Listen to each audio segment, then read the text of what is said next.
Kitchen light was flickering again.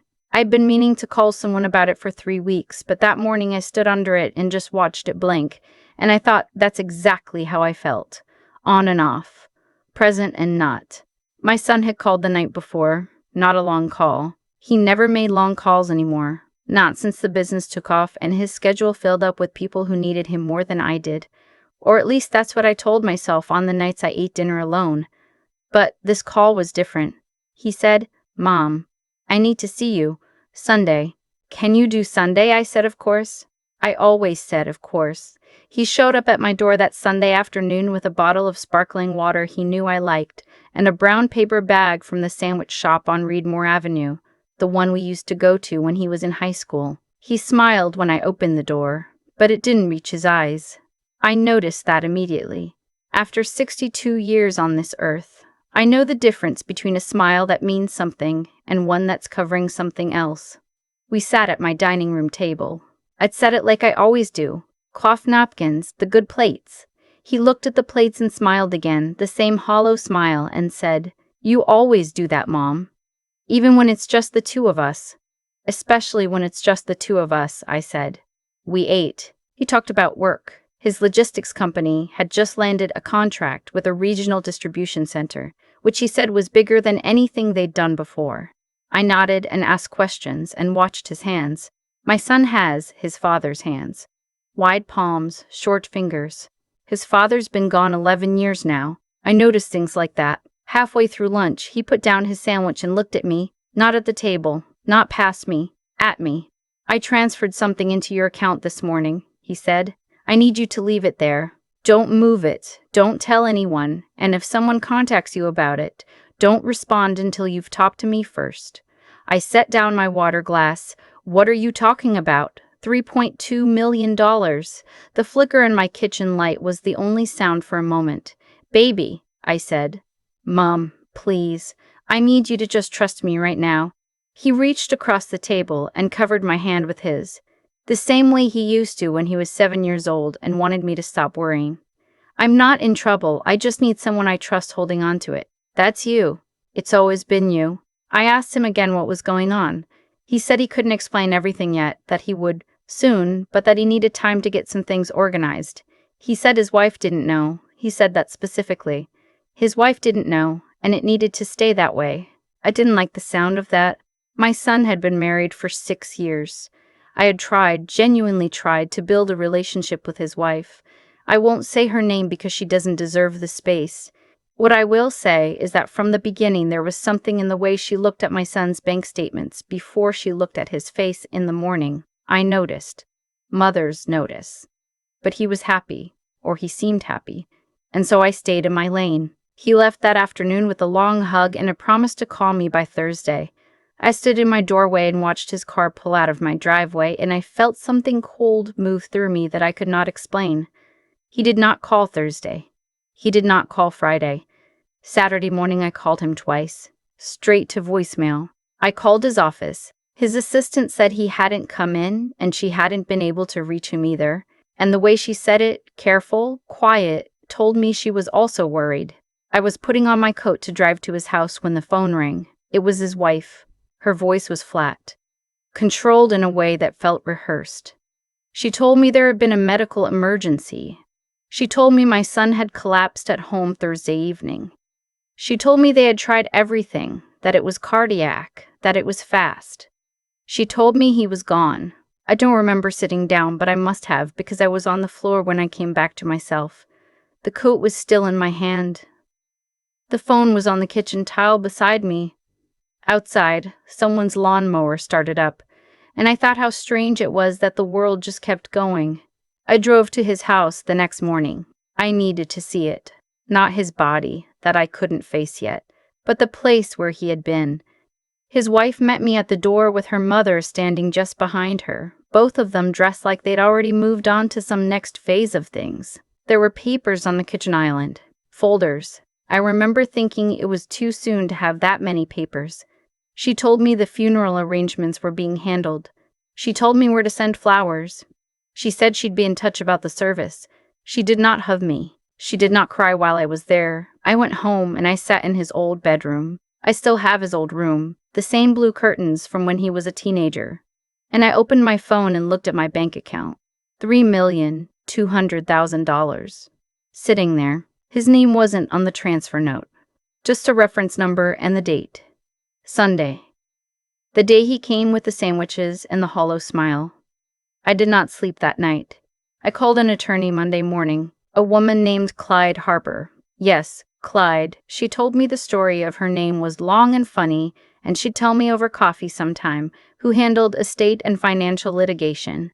She had been recommended to me by my friend at church whose daughter had gone through a bad divorce. I told her everything. The visit, the transfer, the amount, the wife's phone call, the papers on the kitchen island. She listened without interrupting, which I appreciated. When I finished, she said, "Do not touch that money. Do not discuss it with anyone. And do not go to that house again without me." She also said, and I want to be clear that I listened, unlike the woman in that other story some of my church friends had been watching online. She said, if they contact you, you say one thing, please reach out to my attorney. That's it. Nothing else. I agreed. The call came 8 days after my son's funeral. His wife called and said she needed to meet with me about the estate. She said it was important, that there were some financial matters to go over, and could I come to the house or could she come to mine? I said I would have my attorney reach out to schedule something. She went quiet for a moment. Then she said, "I don't think we need attorneys involved. It's just family." I said, "Please reach out to my attorney." And I hung up. 3 days later, they showed up anyway. I was in my backyard pulling dead growth off my rose bushes when I heard the car doors. I came around the front and there was a black SUV in my driveway, and getting out of it were my daughter-in-law, her mother, her brother, and a man in a gray suit I didn't recognize. The gray suit was carrying a leather portfolio. I stood there in my gardening gloves and looked at all 4 of them walking up my front path like they'd been invited. "We thought it would be easier to talk in person," my daughter-in-law said. "You don't have an appointment," I said. The man in the gray suit said he was an attorney representing the estate and that there were some documents he needed me to review regarding my son's financial holdings. I looked at him. I looked at his portfolio. I thought about my son's hands on mine across the table. I thought about Clyde Harper and what she'd told me. "My attorney's name is Clyde Harper," I said. "I'll give you her card. You are not coming inside, and you will not return to this property unannounced." I pulled up my phone and took a photo of all 4 of them standing in my driveway. I don't know why exactly. Instinct. The brother said something under his breath. The mother looked at her daughter. The daughter looked at me with an expression I recognized. It was the same face she'd made at my son's rehearsal dinner when I gave a toast and the room laughed, like she was calculating something. I gave the attorney my card. I went back inside. I locked the door and called Clyde. She said, "Good. You did exactly right." What I didn't know yet, what Clyde found over the next several weeks, was the shape of what my son had walked into. His wife's family had been involved in his company from the beginning. Her father had connected him with 2 early investors. At the time, my son had seen it as support. What it actually was, I learned later, was leverage. They had loaned the company money in the early years through a private agreement, and that agreement contained language that my son had not fully understood when he signed it at 28, language that gave her family a claim on a portion of business assets in the event of his death, provided they filed within 90 days. They had been waiting. When the logistics contracts came through, the big one he told me about over sandwiches, the company's value had jumped significantly. Within the week, he had moved $3.2 million into my account. He had also called an estate attorney of his own, 2 weeks before he died. Clyde found the record. He had met with a woman named Alice Pressman, updated his will, and had the documents notarized. His wife had not been present at that meeting. In the new documents, he left the business and its holdings to a trust he'd created, with me as the sole trustee.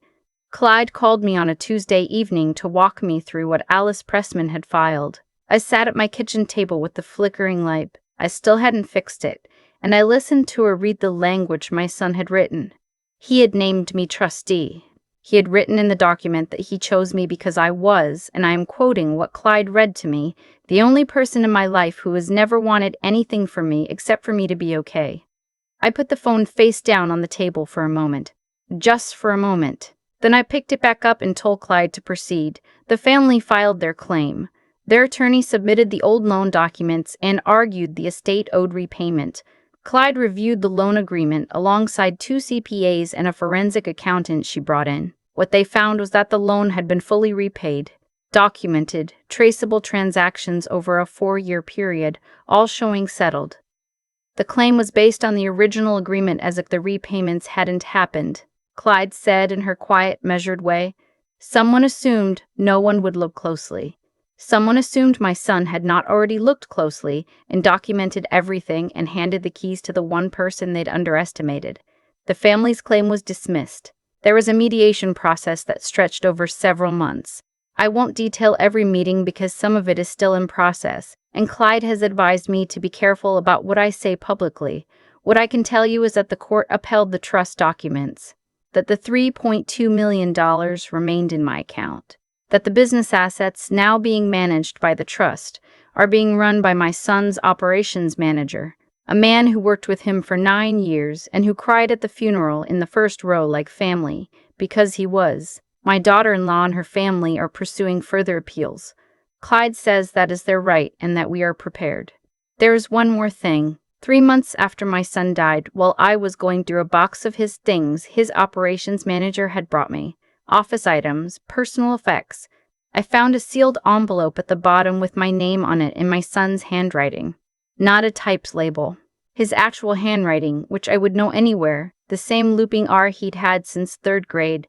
Inside was a single folded piece of paper. No date on it, but based on the context, Clyde believes he wrote it around the same time he met with Alice Pressman. He wrote, "I don't know how to explain what I know without scaring you. So I'm going to do what I can to make sure you're protected first and explain later. If you're reading this and I wasn't able to explain, know that I was thinking clearly.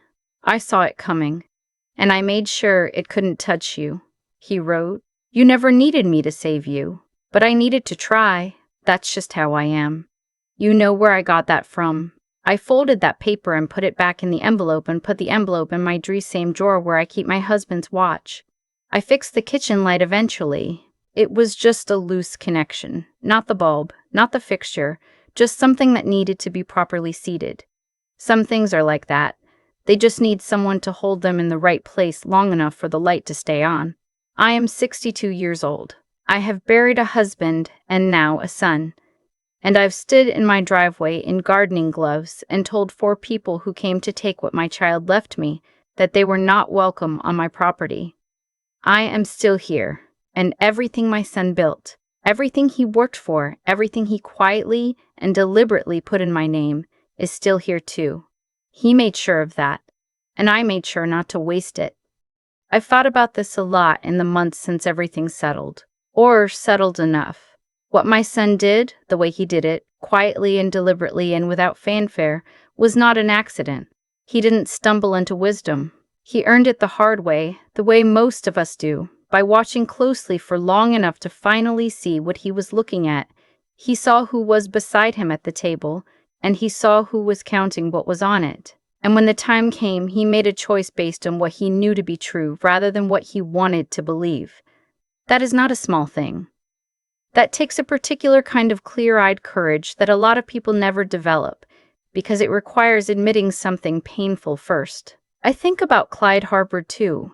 The way she said, "Good, you did exactly right," when I told her I'd taken a photo and sent them away. She wasn't praising me for being clever.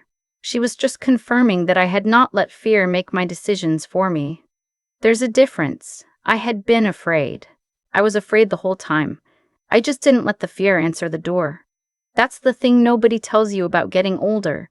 People assume that by 62 you've made peace with everything, that you're softer, more forgiving, easier to move. What actually happens, if you've paid attention, if you've lost people and kept going and learned what you need to learn, is that you get very clear. You stop spending energy on things that don't deserve it. You know what a hollow smile looks like. You know when someone is calculating.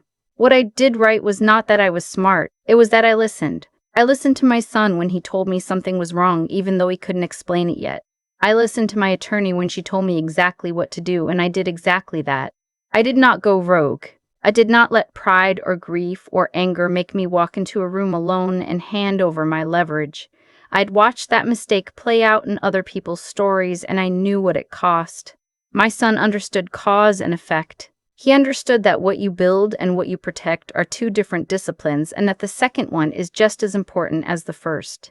He had worked for everything he had, and when he understood that the people closest to him had been treating that work as a resource rather than a life, he adjusted accordingly, not dramatically, not vengefully, just, precisely. The way you fix a loose connection. You find the place where the current is being lost and you seat it properly. He left me more than money. He left me a demonstration of what it looks like to think clearly under pressure, to act from principle instead of panic, and to trust the right person at the right time. I try to live up to that, some days more successfully than others, but I keep trying. That's the part I can control.